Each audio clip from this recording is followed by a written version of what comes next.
Estamos de volta com Visão CNN para te dizer que o PT já trabalha com a possibilidade de reduzir para 2 anos o prazo do Bolsa Família fora do teto de gastos. Esse foi um dos assuntos tratados em uma reunião entre o presidente eleito Luiz Inácio Lula da Silva e os presidentes da Câmara, Arthur Lira, e do Senado, Rodrigo Pacheco.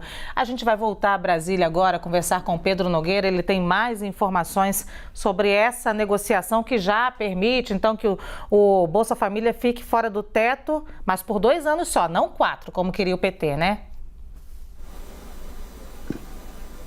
Oi, Luciana, boa tarde. Boa tarde a todos que nos acompanham. A ideia inicial, inclusive, Luciana, do PT, era de que o Bolsa Família ficasse fora do teto de gastos em definitivo, ou seja, que ele fosse retirado desse cálculo sem prazo determinado. No entanto, o partido reconheceu, percebeu que essa ideia não era bem vista no Congresso Nacional e já apresentou o texto que tramita agora com o prazo de 4 anos, que é o prazo também da gestão petista. Mesmo com essa mudança, o partido ainda vai precisar negociar esse prazo ainda mais para baixo. Por exemplo, o PSD, que é um dos partidos que já afirmou que apoia a PEC que o governo eleito apresentou, quer 2 anos de prazo para que o Bolsa Família fique fora do teto de gastos. O Progressistas, o PP, que é um outro partido que também está nessa negociação, pressiona para que esse prazo seja de 1 ano e que depois disso o próprio governo encontre outras maneiras de resolver, de solucionar a questão do Bolsa Família.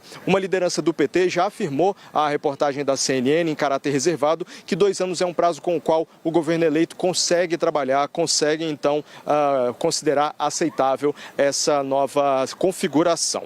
O senador Davi Alcolumbre, que preside a Comissão de Constituição e Justiça, a CCJ, não agendou a reunião da comissão para essa semana. Havia uma expectativa aqui em Brasília de que logo após a apresentação essa reunião fosse agendada para que a discussão começasse formalmente, mas o Davi Alcolumbre, que é o presidente da comissão, afirmou que vai deixar essa marcação para a próxima semana. Ele justifica que precisa de tempo para afinar esse texto com as lideranças da Câmara dos Deputados, porque se as duas casas não estiverem acertadas, elas não têm condições de fazer essa tramitação no tempo que é necessário. Enquanto isso, o governo Bolsonaro começa uma operação política para conseguir utilizar os recursos de uma eventual aprovação dessa PEC ainda neste ano. A ideia é apresentar uma emenda do texto para que, quando a PEC for aprovada, parte dos recursos fique disponível para uso ainda em 2022. Esse cenário tem vantagens para alguns polos. Por exemplo, para o governo eleito, que teria condições de aprovar a PEC com um pouco menos de dificuldade, para o governo atual, que poderia fechar as contas nesse ano de uma maneira mais confortável, e também para o Centrão, que conseguiria liberar as emendas de relator.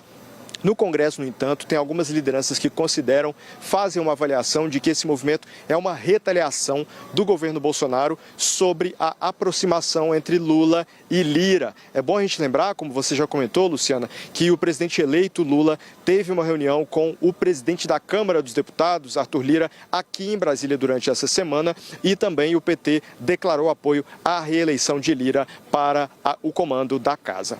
Volto com vocês no estúdio.